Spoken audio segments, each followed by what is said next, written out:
Welcome back to Movie Recap in a Minute. Today, we are looking at a fairy tale with a twist. If you enjoy these recaps, please hit that subscribe button and turn on notifications so you never miss a video. Now, let's get into it. Once upon a time, a wealthy guy from the Wilhern family falls in love with a servant girl. But because his upper-class family disapproved of the relationship, he gave in to the pressure and abandoned her. Heartbroken, the girl jumped to her death. And that was a huge mistake because her mother happens to be the town witch. For revenge, she curses the entire Wilhern bloodline. She declared that the next female born into the family would have the face of a pig. And the catch? The only way to break the curse is if one of her own kind finally learns to love her. For 5 generations, the Wilherns have only sons. The threat of the witch's magic is always hanging over their heads. Finally, after decades, a daughter is born. To their relief, the girl has a normal face. The Wilherns throw a huge celebration, convinced that the witch's curse was just a tale. But the truth is that the mother is having a secret affair. Because the baby girl does not have Wilhern blood, the magic bypasses her. Years later, a true Wilhern daughter, Penelope, is born. And the witch keeps her promise. Penelope has a pig's snout. Panicked by the media and obsessed with their high-class reputation, Penelope's mother, Jessica, fakes the baby's death.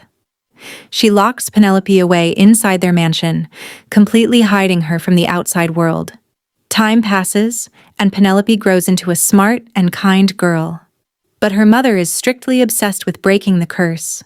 Believing her own kind means rich, upper-class men, Jessica constantly brings wealthy aristocratic suitors to the house. She sets up blind dates where the men talk to Penelope through a two-way mirror. They fall in love with her personality and her voice. But the second Penelope steps out into the room and shows her face, every single man screams and runs for his life. One day, a wealthy snob named Edward Vanderman comes in for a date. When Penelope reveals herself, Edward is so terrified that he bursts through the glass and jumps out of the window to escape. He runs straight to the police, screaming about a monster. The police think he has lost his mind and they send him away. But a tabloid reporter overhears the whole thing and publishes an article in the newspaper claiming Edward has a breakdown. The story makes a total joke out of Edward, tarnishing his reputation. Furious about the article, Edward goes to the reporter's office to demand that he remove the story. But the reporter refuses and has his security guards throw Edward out. As he is being dragged out of the building, Edward screams that he wasn't lying, and he actually saw a pig-faced monster. It just so happens that another tabloid reporter named Lemon overhears this. Lemon has been completely obsessed with getting a photo of the rumored Wilhern pig girl since she was a baby. He lost his right eye trying to break into their mansion years ago. Realizing Edward isn't crazy and is telling the truth, Lemon sees a golden opportunity. He pulls Edward aside, teams up with him, and they make a plan. They find the perfect guy in a local gambling den. His name is Max Campion. Max is a poker player who is completely broke and owes a lot of money to some very dangerous people. Lemon and Edward offer to pay off his debts if he sneaks the camera inside and takes a picture of the pig girl. Desperate for the cash, Max agrees. Max puts on a sharp suit, hides the camera in his jacket, and heads to the mansion. But this time, Penelope decides to change the rules. Exhausted by the constant heartbreak, she gathers all the suitors into the room at the same time to get the rejection over with. She walks right in, and as usual, all the men scream and run away in absolute terror. However, during the chaos, Max actually slips and falls behind a sofa. Because he is on the floor, he misses seeing Penelope's face. Thinking the nightmare is over, Penelope leaves the room. But her mother happens to check the cameras and notices that one man is still inside. Desperate for a miracle, she begs Penelope to go back in there. Penelope agrees, but this time she stays safely hidden behind the two-way mirror. Inside the room, Max dusts himself off and starts snooping around. Just as he takes a book from the shelf, Penelope suddenly calls out to him through the hidden speaker, scaring him half to death. They end up talking, and Max is so intrigued by her voice and personality that he promises to come back and visit her again tomorrow. The next day, Max keeps his promise and comes back to the room to wait for Penelope. While snooping around, he picks up something and blows into it. Penelope's voice suddenly echoes through the speaker, startling him. She asks if he knows how to play any of the musical equipment. She gathers all of the instruments for him to play. Max tries to play it cool, so Penelope turns it into a game. She has him play the instruments one by one so she can guess which one is his favorite. Max gives it his best shot, but he proceeds to butcher every instrument he touches. Instead of being unimpressed, Penelope cracks up. The two of them bond over his terrible musical performance. The next day, they bond even more over chess and the piano. For the first time in her life, Penelope feels a genuine connection with someone. Max is equally captivated by her charm, her intelligence, and her sweet personality. As they spend more time together, Max starts battling severe guilt. He knows he is only there to betray her, and he begins to realize he cannot go through with the plan. Eventually, Penelope feels brave enough to step out from behind the mirror. Max is startled but does not run away. Still feeling embarrassed by his shock, Penelope panics and flees before he can say a word. Filled with guilt over Lemon's cruel plan, Max goes outside. He angrily smashes the hidden camera and refuses to give them any pictures of Penelope. But Penelope's mother spots him talking to Lemon from the window and instantly realizes it was all a setup. When Max comes back inside, Penelope is still desperate. She begs him to marry her so they can finally break the curse, but Max pulls away and rejects her. Penelope is heartbroken, assuming it is because of her face. But the audience learns the real reason. Max is not actually a wealthy aristocrat.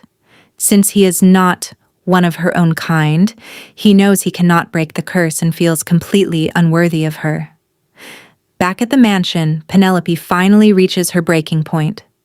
Realizing she cannot just sit around waiting for a man to save her, she packs a small bag, wraps a thick scarf around her face, and sneaks out. For the very first time in her life, Penelope steps into the real world. Meanwhile, her mother is absolutely terrified and calls the police. But there is a huge problem. Because they have kept her hidden her entire life, they do not have a single photo or accurate description to give the cops, making it impossible for them to track her down. Out in the city, Penelope eventually runs out of cash. But while looking at the newspaper, she spots an ad from Edward and Lemon offering a $5,000 reward to anyone who can provide a photo of the pig girl. In a genius move, Penelope takes a picture of herself and publishes it to claim the money. When Max sees the photo in the news, he is incredibly impressed by her boldness and immediately decides he needs to find her and apologize. With money in her pocket, Penelope continues to explore the city. She checks out at a local pub, eventually makes a real friend named Annie, and starts to love her new freedom. But one day her scarf slips, and Annie and the rest of the public finally see her face. But instead of reacting with terror, the public actually loves her. Penelope becomes an overnight celebrity. People start buying pig-nose masks, and she becomes a legitimate fashion icon. Seeing all her fame, Edward Vanderman gets incredibly jealous. He's also deeply embarrassed that everyone knows he ran away from her. To save his own public image, Edward suddenly announces that he wants to marry Penelope after all. Penelope's mother is thrilled, believing this is the moment that will finally break the curse. Exhausted by it all, Penelope agrees to the wedding, mostly just hoping it will make her family happy and cure her condition. The wedding day arrives. Penelope stands at the altar with Edward, but when the priest asks if she will take him as her husband, she hesitates. She realizes she absolutely does not want to marry a man who doesn't truly love her, to change her face. She backs away and says no. Her mother goes into a full panic, begging her to go through with it and screaming that Penelope needs to break the curse. But Penelope finally stands up for herself. She looks right at her family and says the most important words of the entire movie. I like myself the way I am. The exact moment she fully accepts and loves herself, magic swirls all around her. Her pig snout vanishes, and she transforms into a normal girl. The curse is officially broken. It turns out one of her own kind didn't mean a rich aristocrat. It meant she had to learn to love and accept herself exactly the way she is to break the spell. Time jumps forward. The pig girl slowly fades from the spotlight, and Penelope gets a job as a teacher. Meanwhile, Max has completely turned his life around. He stopped gambling and got a real, honest job, all because he fell in love with Penelope. On Halloween, Penelope is at her school and actually sees young girls fighting over who gets to dress up as the pig girl. Seeing this, she realizes she finally feels good in her own skin. She is completely at peace with the fame she had, and it is all because she learned to love herself truly. Eventually, Penelope tracks Max down. Max still thinks she has a pig snout and has absolutely no idea the curse was broken.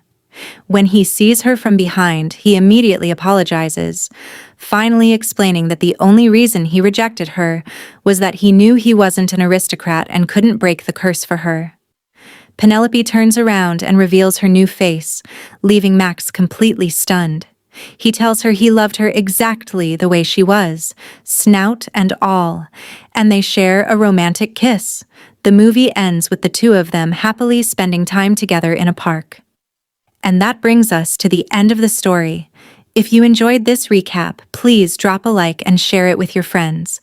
Don't forget to subscribe to Movie Recap in Minutes so you never miss another video. Thanks for watching, and I'll see you in the next one.